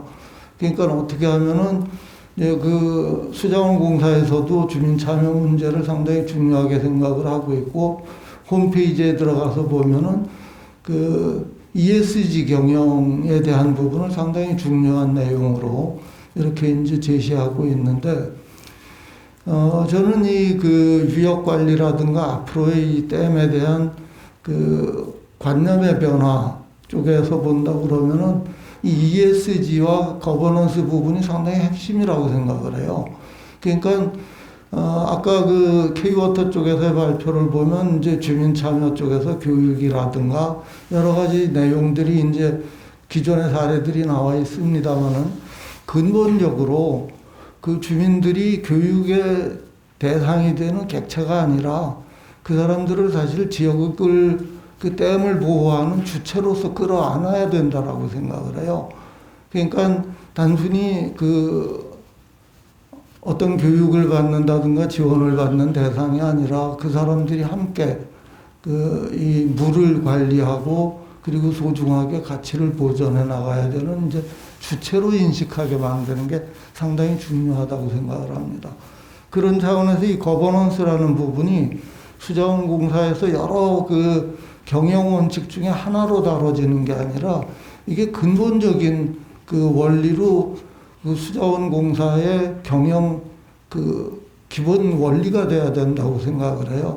그래서 그 이 유역 관리 계획을 세우는 부분에 있어서도 이제 지자체의 협조, 주민의 참여가 아니라 주민과 같이 만들어가고 그 지역사회하고 같이 만들어간다는 개념에서 접근을 해야 되고 그 지방자치단체의 경우에도 이 댐에 대한 부분을 관리 주체가 있는 내 것이 아니라는 거로 해서 이렇게 그 따로 볼 게 아니라 소중한 우리 지역의 자원으로 같이 봐야 될 겁니다. 그러니까 그 외국의 사례들도 보면은 그 자연 호소의 경우는 자연스럽게 이제 자기네 자원으로 들어가 있습니다. 그러니까 지방자치단체의 비전을 세울 때도 자연 호소에 대한 내용은 자연스럽게 그 안에 들어가 있는데 인공댐은 배제되어 있어요. 그거는 지방행정에서 그 인공댐에 대해서 그 관여할 수 있는 여지가 없기 때문에 그런데 이 부분도 사실은 달라져야 될 거로 생각을 해요. 그러니까 춘천시나 인제군이나 양구군이나 그다음에 강원도에서 그 이 관련되는 댐에 대해서 행정에서 어느 정도 관여하고 참여할 수 있는 여지가 있어야 된다고 생각을 합니다. 그래서 이 춘천 같으면은 3개 댐으로 둘러싸여 있는 이러한 지역인데 춘천시 장기발전 비전이나 홈페이지에 들어가면은 댐에 대한 내용이 하나도 없어요. 그거는 그만큼 이제 그 지역의 소중한 자원임에도 불구하고 행정이 관여할 수 있는 여지가 없어서 나오는 문제라고 볼 수 있는 거죠. 그래서 이 거버넌스라는 부분이 이 유역 관리, 그 다음에 이 그 댐 주변 지역 주민들과의 상생에 있어서 앞으로 계속 우리가 같이 논의하고 중요하게 다뤄져야 되는 그러한 부분이라고 생각을 합니다. 그 시간상 이상으로 마치겠습니다. 예, 감사합니다. 관리 그 주체하고 그 주민들 사이에 거버넌스 관리 중요성 말씀해 주셨고, 특히 앞으로는 주민을 주체로 근본적인 관리 원리 전환의 필요성 또 말씀해 주셨습니다. 예, 감사합니다. 다음은 우리 강원도청, 우리 강원도 수지를 책임지고 있는 우리 김익경 팀장님, 예, 부탁드리겠습니다. 예. 오늘 상류 지역 그 환경관리 방안에 대해서 심도 있게 발표하신 그 세 분 연구자님과 그리고 좋은 말씀을 위해 오늘 참석해 주신 토론자님께 먼저 감사의 말씀을 드립니다. 댐은 아시다시피 그 용수 공급이나 뭐 가뭄, 발전 그런 거로 인해서 사실 우리 삶에 꼭 필요한 그런 역할을 해왔습니다. 하지만 댐 상류 지역은 과도한 수질에서 의무 부담, 각종 규제 및 개발 등으로 경제적 낙후성을 초래하고 있는 것이 안타까운 현실입니다. 특히 전국 최대 수자원을 보유하고 있는 강원 지역의 경우에는 팔당댐에 미치는 그 연간 그 수량 기여도가 한 71% 정도 나오는 거로 경기연구원에서도 발표한 적이 있습니다. 지역의 경제 발전에도 큰 도움이 없다고 느끼는 지역 주민들은 사실 친환경 농업이라든가 적극적인 환경 관리에는 사실 소극적으로 참여하는 게 사실 현실입니다. 이제라도 댐이 보유한 다양한 가치가 댐 상류 지역의 경제 활성화와 연계될 수 있도록 토론회를 개최하는 것은 참 의미가 크다고 보여집니다. 먼저 전만식 연구자님께서 발표하신 자료에서 보듯이 수양강댐 상류 지역의 농경지는 80년대에 비해서 굉장히 좀 증가하고 있는 사실입니다. 그로 인해서 2006년도에 같은 경우에는 그 대규모 흙탕물이 한 280일간 지속 발생되면서 환경 사회적 문제가 발생한 적도 있습니다. 이에 2001년서부터 21년까지 중앙정부의 지원을 받아서 강원도에서 정책개발과 흙탕물 저감을 위해 한 1,100억 원을 투자해서 탁수 발생 일수를 현격하게 감소시켰습니다, 사실은. 하지만 그 소양강댐 탁도가 그 50N 이하, 그러니까 육안으로 이렇게 봤을 때 한 50N 이하 정도 되면 깨끗하다고 보여지는데, 그런 게 아직까지 그 달성이 안 돼서 그 지속적으로 지금 비저오염 저감 사업을 추진하고 있습니다. 막대한 예산 투자가 되고 있지만 사실은 그 과거에 80년도 이전에 그 한강에서 뭐 수영도 하고 할 수 있는 그런 쪽으로 누리기 위해서는 연구원님께서 제시한 그 앞서 그 제도 개선 그런 내용들이 그 법령에 개정이 돼서 앞으로 좀 잘 반영되어야 될 부분인 것 같습니다. 그리고 두 번째 그 발표 내용을 보면 댐 건설로 상류 지역은 사실은 그 여러 가지 피해와 불편은 물론 각종 규제로 지역이 낙후되고 있지만 하류 지역은 안정적인 용수 공급, 홍수 조절, 뭐 전력 공급 등으로 경제 성장과 도시의 발달 등 댐의 편익이 독점적으로 누리고 있는 게 현실입니다. 댐 지원 법률에 따라 다양한 방법으로 사실은 댐 주변 지역에 지원이 되고 있지만 댐 수익과 하류 지역의 편익에 비해서 지원액이 매우 적은 실정으로 이 제도 개선이 필요하다고 보여집니다. 이러한 댐 상하류의 불균형 해소를 위해서는 연구자님께서 제시한 바와 같이 수자원의 가치 재창출과 친환경적 지역 개발, 지역 주민의 생활 개선과 더불어서 댐으로서 발생한 그 수익금이 댐 주변 지역에 모두 환원될 수 있도록 지자체도 댐의 관리와 이익 배분에 함께 참여할 수 있는 제도가 마련될 수 있기를 바랍니다. 세 번째, 그 유문현 연구자님께서 발표한 내용을 보면 사실 고질적인 물 문제를 해결하기 위해서 금년부터 그 물관리, 환경부는 물관리가 일원화가 되었지만 그 유업 통합 관리를 위해서는 지방자치단체도 그 분화된 조직에 이제 일원화가 시급하며 기후위기 시대 용수 공급의 역할이 중요해지는 그 시점에서 댐 관리자의 역할도 매우 중요합니다.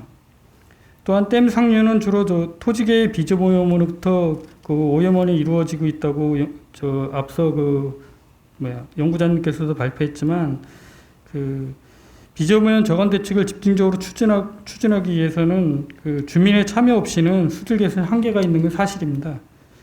다양한 수질 개선 정책과 함께 주민들이 항구적인 소득원을 개발될 수 있도록 환경 보전에 대한 인센티브 제공과 댐 주변 지역의 특수성을 감안한 친환경적인 개발을 지원함으로써 주민들이 자율적으로 환경 보전에 이끌어낼 수 있는 다양한 정책이 마련되어야 할 것입니다. 지난 9월 22일 그 충북지사께서도 댐 건설로 인한 그 충북도민의 희생에 대한 정당한 보상을 요구하는 성명서를 국회에서 발표하셨듯이 이번 춘천국제물포럼이 댐으로부터 여러 피해와 불편을 당하고 있는 상류 지역과 댐의 편익을 독점적으로 누리고 있는 하류 지역의 사회 경제적인 불평등 해소를 하기 위한 중앙정부의 물관리 정책이 전환되는 계기가 되기를 기대해 봅니다. 감사합니다. 예, 감사합니다. 우리 전만식 박사님이 제안하신 이는 제도 개선 사항 반영의 그런 필요성을 확인해 주셨고요. 그리고 그 댐의 그런 편익이 그 상류 지역 경제 활성화 쪽에도 좀 이렇게 도움이 되도록 운영이 될 필요가 있다고 말씀하셨고, 그리고 마지막으로 그는 주민 참여를 유도하기 위한 인센티브 정책도 필요하다고 말씀을 하셨습니다. 세 번째로는 우리 한림소신대학교 이용석 교수님, 예, 부탁드리겠습니다. 일단 이런 댐 문제나 물 문제라고 하는 그 이슈를 가지고 국제 물포럼으로 이제 이슈를 잡고 이런 걸 이제 논의할 수 있는 자리를 만든 그 관계자분들하고 또 오늘 이 세션에서 이 발제를 해주신 분들한테 관심 가지고 얘기해 주신 분들한테 감사하다는 말씀을 좀 드리겠습니다. 제가 이 내용을 보고 어제 지난주에 이 내용을 받고 보면서 너무 이 큰 얘기고 어려운 얘기고 어찌 보면 이제 이미 사회적으로는 지금 현재 상황으로는 답이 정해져 있는 답정너 같은 길을 가고 있는데 이제 이거를 주제로 했다라는 이제 생각이 좀 들었어요. 그런 얘기를 이제 우리 전만식 박사님께서 처음 발제하면서 이제 의문점을 하나 들은 것처럼 저도 이제 그런 생각이 좀 들었습니다.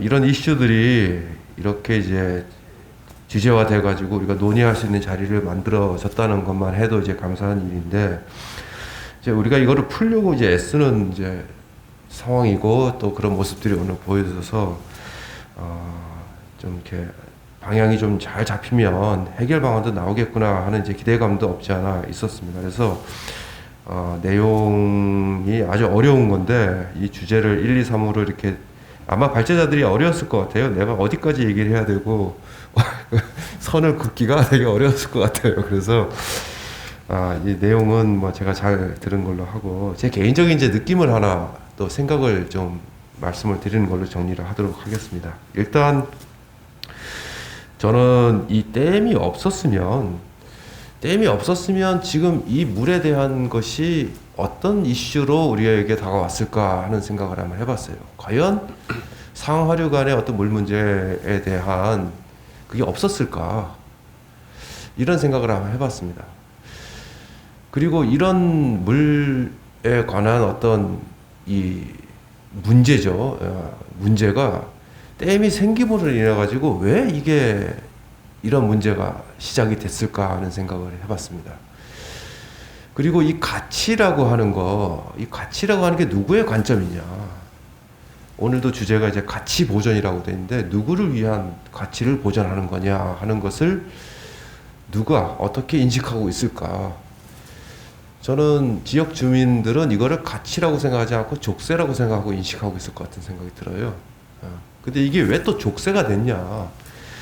하류 쪽이 경제 발전을 안 하고 우리가 소비가 많이 늘지 않고 이렇게 뭐 좀 어려운 아니면 뭐 상류랑 하류랑 삶의 질이 비슷한 상황이라면 과연 이런 생각을 할까?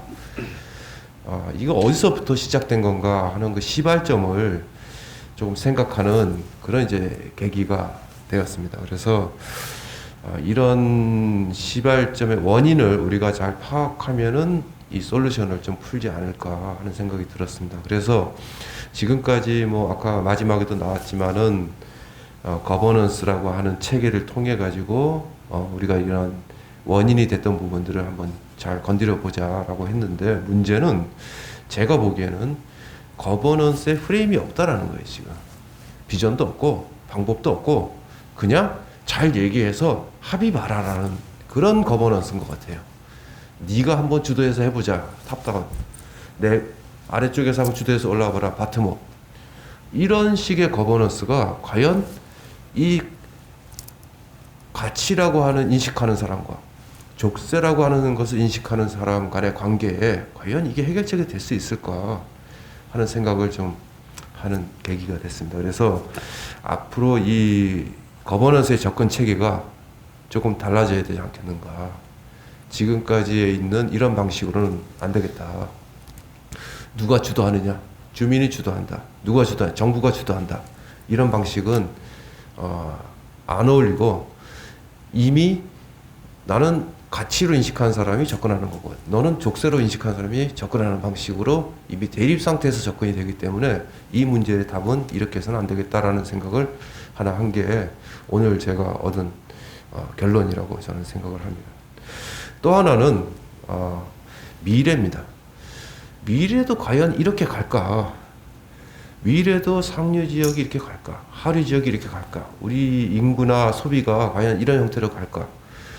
이런 문제들도 좀 결부를 해가지고 과연 지금까지 우리는 과거의 문제를 가지고 미래의 어떤 해결 방안을 내놓으려고 하는데 미래에 생길 문제도 재고를 좀 해볼 필요가 있다고 생각을 해요. 그래서 좀 더 미래지향적인 부분도 고려를 하겠지만 어쨌든 그런 부분들도 좀 고려해서 이 문제가 접근되어져서 상하류 간의 어떤 인식이 서로 첨예한 인식이죠. 족쇄나 가치에 대한 인식이 조금 이렇게 희석되거나 또는 서로 이제 이해관계자가 이제 융화될 수 있는 그런 부분이 좀 생겼으면 좋겠다라는 거고 그 해결 방안의 접근법 중에 하나로 저는 중간 조직에 대한 어떤 문제의 개편이 좀 필요하겠다라는 생각이 좀 들었습니다.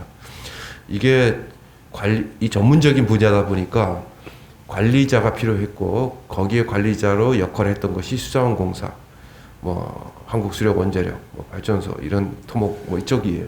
원래는 이제 상류하고 하류 주민 사람들의 관계인데 여기에 이제 정부 거기다가 이제 공사라고 하는 이익단체죠. 공사면 물론 이제 뭐 이익만 추구하는 건 아닙니다만은 이렇게 이해관계자가 4명이 됐어요. 정부 공단 같으면 뭐 정부를 치지만은 공사니까 독립기관으로 봐야겠죠. 어쨌든 뭐 정부의 그거지만 거기다가 지자체까지 있어요. 5개가 돼요. 상류, 하류 주민, 지자체, 정부, 공사. 벌써 이해관계자만 5군데예요. 기본적인 틀만. 근데 여기서 이제 상류 측 주민들은 뭐냐면은 소외가 되는 거예요. 정부, 이 공사는 같은 편. 이거 지자체는 정부 편인 것 같기도 하고 지역 주민 편인 것 같기도 해요. 헷갈리는 거죠. 그러니까 더더욱 갈등의 관계가 여기서 이제 또 소외라는 것이 추가되면서 갈등 관계가 더 깊어지는 그런 문제가 있는 것 같습니다. 그래서 이 문제도 우리가 조금 숙고해서 앞으로 이 방향을 풀어가는데 고려해야 될 요소가 아닌가 생각하면서 우리가 앞으로 이 문제를 논할 때는 이런 요소들을 좀 고려해서 한번 잘 접근해서 가봤으면 좋겠다는 말씀을 드리면서 정리를 하도록 하겠습니다. 고맙습니다. 예, 감사합니다. 이 가치에 대한 과연 가치냐 족쇄냐의 그런 근본적인 인식에 관련해서 지지를 하셨고 이제 거버넌스 관련해서 구체화 체계 개선 필요성도 말씀하셨습니다. 그런데 미래지향적인 그런 상하류 인식 개선도 필요하고 특히 그 거버넌스의 활성화를 위한 중간 조직의 중요성도 말씀해 주셨습니다. 그러면 마지막으로 우리 이건희 건강이사님 부탁드리겠습니다. 네, 반갑습니다. 제가 한참 고민하고 있었던 내용을 이용석 교수님이 좀 말씀해 주셔서 약간 좀 비슷한데 용어를 좀 다르게 고민해 보면 주체와 객체의 문제라고 좀 생각이 들어요. 댐 관리의 주체는 지금 수자원공사잖아요. 근데 혼자 할 수 없죠. 자치단체도 있어야 되고 주민도 있어야 되는데 자꾸 거기에 해당되는 관계자들이 객체화되는 그런 문제점들이 있고 예산이 없으면 안 움직이는 문제. 그리고 또 아까 류민현 팀장님 말씀하셨던 유역통합관리도 이 유역통합관리의 주체는 누구인가에 대한 문제들도 거버넌스와 연관되어 있다라고 이렇게 생각을 합니다. 세 분 발제를 좀 잘 들었는데요.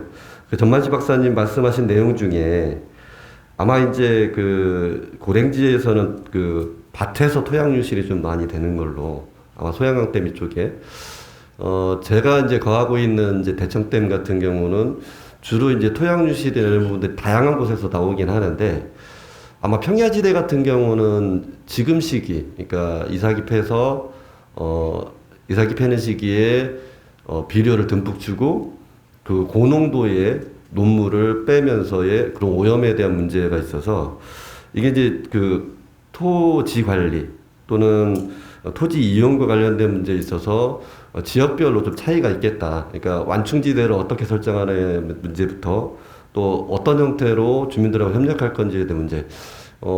토양 관리의 주체는 기본적으로 아무래도 이제 농민들이겠지만 현재 상황에서 농민들한테 토양 비점에 대한 문제를 해결하라고 하기는 곤란한 부분들이 있거든요.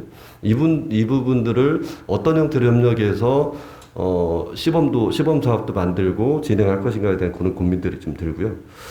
배명순 박사님 자주 이제 제가 댐 상류 지역과 관련된 문제, 토지 이용과 관련된 문제 좀 고민을 많이 듣기도 하고 조언도 구하는데요. 동의합니다. 예를 들어서 댐 주민지원 사업 관련된 부분들 강원도에서 전만식 박사님도 말씀하셨고 배명순 박사님도 말씀하셨는데 이게 되게 좀 불합리하거든요. 예를 들어서 댐 관련된 사업 예산 관련된 부분들은 전체를 통으로 걷어서 수장공사가 나눠줍니다. 근데 수계법은 수계를 넘나드나요? 못 넘나들죠. 예를 들어서 한강 수계기금이 한강에서 조성된 물용 부담금으로 조성된 것이 금강으로 갈 수 있나요? 안 가고 있죠. 근데 양쪽 다 지금 환경부에서 관리를 하고 있는데 한쪽은 댐을 넘나들고 있고 한쪽은 수계를 넘나들지 못하는 문제, 그러니까 일관성이 없는 문제가 있다라는 거죠. 그래서 이 부분들은 입법 취지에 맞는지에 대한 부분들부터 살펴봐야 된다고 생각이 들고 있고요. 지금 대청호 친환경 농업지구, 예를 들자면 친환경 농업과 관련된 문제를 얘기하셨는데, 이게 이제 난맥상이 어떤 것이냐면, 농촌의 인구가 감소하기도 하고 있고, 고령화되고 있습니다. 그러니까 친환경 농업은, 농업 노동력을 더 많이 투입해야 되는 상황이어서, 저는 동의는 하면서도 이 부분들을, 그러니까 농업 노동에 대한 지원을 어떻게 할 것인가가 고민되지 않는다라고 한다면 행정에서 얘기하는 것처럼 친환경 농업 증진시키라고 하는데 실질적으로 보면 1%도 안 되는 판로는 있습니다. 예를 들자면 옥천군, 대청호의 옥천군, 보은군 그 인근에 대전이라는 큰 도시가 있고요. 거기가 이제 학교 급식만 따지면 친환경 학교 급식으로 하고 싶은데 친환경 농산물을 못 구해가지고 관행 농산물이 들어가는 현재 상황이거든요. 근데 이 부분들은 친환경 농업을 지원하는 형태의 예산 지원에 대한 부분도 중요하지만 노동에 대한 부분들도 상당히 중요하다. 그러니까 유민현 팀장님이 말씀하셨던 심층 시비와 관련된 문제가 이 문제가 일반적으로 퇴비를 뿌릴 때와 똑같은 노동력이 들어가는지 덜 들어가는지도 확인을 해야 된다라는 부분들이 저는 필요하다고 생각이 들어요. 근데 만약에 훨씬 더 많은 노동력이 들어가야 된다고 한다면 이 부분들은 농업 문제를 사회적으로 같이 해결할 수 있는 부분들까지 검토해야 된다고 이렇게 좀 생각을 하고 있습니다. 전체적으로 저는 이제 이렇게 고민을 하면서 이게 댐의 관리와 관련된 문제, 이거 아마 논란이 될 수도 있는데요. 저는 수자공사라고 하는 공기업이 강원도가 엄청난 물을 가지고 있고 충북도 엄청난 물을 가지고 있는데 관리권에 대한 문제를 독점하고 있는 거는 맞지 않다라고 생각합니다. 거버넌스 시대라고 생각을 하고 있고요. 그래서 저는 공동의 관리를 통해서 공동의 책임과 또는 공동의 권리를 주장할 수 있는 형태로 가지 않는다라고 한다면 자꾸 우리 자치단체나 주민들이나 그와 관련된 주체들은 객체화될 수밖에 없다. 그래서 이 문제들이 뭐 각종 뭐 특별법 얘기가 나오고 있고 고민이 되고 있는데 이 부분들은 좀 공론화를 좀 시작할 단계에 있지 않나 이렇게 생각을 해보고요. 토지 이용과 관련된 문제 다양하게 오늘 좀 들어서 댐 상류 지역의 문제들을 좀 고민하는 계기가 됐고 마지막으로 한 말씀만 좀 드리면 댐 상류 지역의 토지 이용과 관련된 문제 중에 오염 기여도가 가장 높은 곳이 홍수터입니다. 근데 홍수터는 홍수터 인근들은 어떻게 관리할지 유역 통합 관리적 측면에서 고민되고 있는데 홍수터의 문제는 가슴 아프지만 아직 결론이 나지 않고 있어요. 수많은 불법 경작들이 일어나고 있고 불법 경작에서는 수많은 비료와 농약과 그 가축 분뇨가 뿌려지고 있고 그리고 불법 건축물들이 늘어나고 있고 불법 그 영업행위들이 일어나고 있는데 이 부분들에 대한 그러니까 오염 기여도 가장 큰 곳의 문제들을 해결하지 않고 주변을 건드리는 문제에 집중을 한다고 한다면 근본적인 문제들을 해결하기 어렵지 않겠나 싶어서 거버넌스 문제와 더불어서 또 댐 유역의 토지 관리에 대한 부분들에 있어서 수질 관리에 대한 집중적인 부분들을 한다면 홍수터에 대한 부분들이 중요하겠다. 그리고 토지 이용과 관련된 주민들과 함께하는 부분들은 유역을 면적을 넓게 살펴보는 그런 고민들이 좀 필요하겠다 이런 생각을 해봤습니다. 이상입니다. 예, 감사합니다. 일단 뭐 탁수 관련해서도 고냉지하고 평야지에 그런 지역적 그 차별성 관련해서 중요성 말씀 주셨고 특히 친환경 농업 관련해서도 구체적이고 종합적인 접근의 필요성도 제시를 하셨습니다. 그리고 댐 관리권 공론화라든지 댐 수질에 큰 영향을 미치는 홍수터 관리 그런 중요성 등도 언급을 하셨습니다. 이상 그 지정 토론을 마치겠고요. 아마 저 지정 토론자께서도 아마 우리 발표자에게 특별하게 뭐 요구사항이라든지 문의사항이 없지만은 각 토론자께서는 간단하게 1분 이내로 혹시 없으시면 안 하셔도 됩니다. 혹시 간단하게 말씀해 주실 수 있으면은 혹시 있으세요? 말씀하실 거? 예, 저요. 예, 뭐 지정 토론자 말씀하신 것 관련해서 혹시 있으시면은 말씀하시면 됩니다. 예. 그리고 배명순 박사님. 네. 많은 의견 감사드리고요. 저도 말씀하신 내용들에 다 동의를 합니다. 가치에 대한 그 댐에 대한 시각과 가치에 대한 변화가 필요하다는 거 말씀해 주셨고요. 제가 드릴 말씀 마지막에 이제 이건희 이사님께서 친환경 농업에 대한 말씀을 하셨는데 저도 그 부분이 그 부분에 대해서 동의를 합니다. 그냥 친환경 농업을 할 수 없는 상황이고요. 거기엔 반드시 인력이라고 하는 부분이 필요한 상황인데 그러기 위해서는 일단 안정적인 수익이 보장돼야 됩니다. 친환경 농업을 하면서. 그 다음에 대농보다는 소농 중심의 어떤 정책이 필요할 것 같고요. 그리고 대청호 같은 경우는 주변의 대도시에서 상류 지역으로 그 귀농 귀촌이라고 하는 그 문의가 많이 온다고 합니다. 그런데 좀 전에 말씀드렸던 안정적인 수익과 그 다음에 특히 자녀들에 대한 교육 문제 부분에서 많이 걸림돌이 작용을 하고 있다고 하는데 저는 이 부분은 우리 수계기금과 아까 말씀드렸던 수계기금과 댐 건설법에 의한 지원 사업을 잘 활용을 하면 충분히 해결될 수 있지 않을까. 그래서 그거에 대한 고민들이 앞으로 더 필요하다고 생각이 됩니다. 이상입니다. 예, 감사합니다. 유문영 팀장님 특별하게. 네, 저도 딱 하나만. 예. 네. 네. 오늘 토론 듣고 너무 감사하고요. 주민들이 주체가, 그러니까는 객체로 보지 말고 주체로 봐야 된다고 하는 게 너무 많이 다가왔습니다. 이제 저희 K-워터가 댐 관리자로서 댐 관리를 하면서 주민 지원 사업을 하긴 하는데, 이제 앞으로는 주민들을 이렇게 지원한다는 것보다는 같이 공동체로 여기고 같이 가는 그런 방식으로 이제 진행을 해야 된다라고 하는 거를 하나 새롭게 느끼게 됐고요. 이런 것들을 또 잘 정리를 해서 저희도 좀 경영진이나 이런 쪽에 저희 보고 드리도록 하겠습니다. 네, 감사합니다. 예. 예, 나오셔가지고 마이크 때문에. 네, 안녕하세요. 저는 강원연구원의 김문숙이라고 하는데요. 세 번의 발표를 잘 들었고, 윤문현 그 팀장님께 질문 하나 드리고 싶습니다. 사실 앞에서 이제 수영공사가 댐 유역의 물환경 관리를 위한 사업들을 발굴하고 있다, 이제 소개를 해주셨는데, 사실 처음에 되게 기대를 하고 봤는데, 솔직히 말씀드리면 환경부에서 하고 있는 물환경 관련된 사업들을 컨트롤 C에서 컨트롤 V 한 것 같은 느낌을 상당히 많이 받았거든요. 정말 앞서서도 전만식 박사님께서 얘기하셨지만 이 계획에 위계와 위상 이런 것들을 잘 모르겠다, 이제 그런 얘기를 해주셨는데, 저도 마찬가지로 이 사업들을 수장공사에서 하고자 하는 그 수질 개선 사업의 정체성을 좀 모호하다, 잘 모르겠다, 이해가 안 되는 부분이 있었는데, 만약 정말 수장공사가 그 댐 상류의 수질 그 개선을 정말 하고 싶으시다면 좀 차별성을 두고 가야 되지 않을까.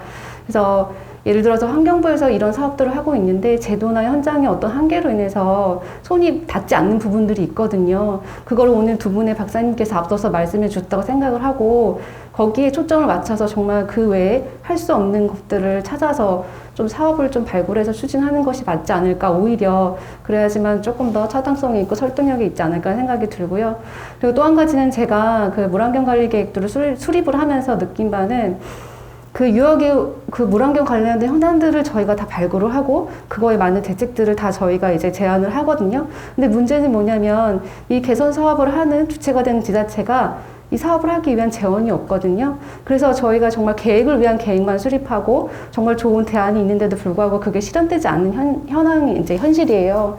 정말 수영공사가 정말 댐 유역 관리를 하기 위해서 정말 의지가 있으시다면 이런 지자체에 대한 어떤 수질 개선 사업을 위한 지원을 해주는 방안도 좀 고민해 보면 어떨까. 오늘의 또 주제가 댐과 지역사회니, 그래서 이런 것들을 충분히 좀 반영을 해가지고 했으면 좋겠다는 생각이 드는데, 팀장님의 생각은 어떠신지를 좀 궁금해서 좀 여쭙고 싶고요.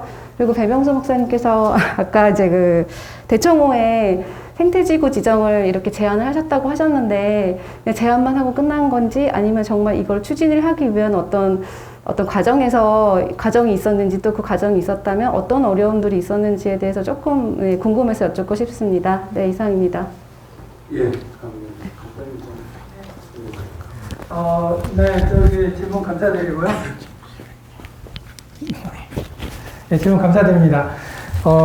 여기 그 시간 제약도 있고 조금 실은 그 내부적으로 계획이랑 사업 계획이랑 이런 거는 다 가지고 있습니다. 고민을 많이 해가지고요, 저희가. 근데 이제 아직 좀 공식적으로 나가야 되는지 제가 판단을 못해서 발표 자료는 실은 못 실었고요. 그렇지만은 내부적으로 지금 큰 틀에서는 그 댐 상류의 그런 그 수질 관리 사업을 해야 되겠다라고 하는 거에 대해서는 지금 다 공감을 하고 계시고, 또 경영진들도 다 그런 쪽으로 관심을 갖고 계십니다. 그래서 그런 부분이 필요하고요. 근데 이제 저희도 마찬가지입니다. 실은 이제 공공기관이기 때문에 뭘 이렇게 함부로, 그러니까는 전폭적으로 이렇게 사기업이라 그러면 뭔가 이렇게 오너가 오케이 하면 이렇게 갈 수 있는데, 저희도 절차가 있고 또 내부적인 공감대가 있고 환경부랑 또 이야기도 해야 되고 그렇기 때문에 그런 부분에 있어서는 이제 공감대 형성이 좀 필요하다. 그런 거를 좀 먼저 좀 양해를 구하고 싶고요. 그 다음에 두 번째로는 저희도 이제 파이낸스 문제입니다. 실은. 이제,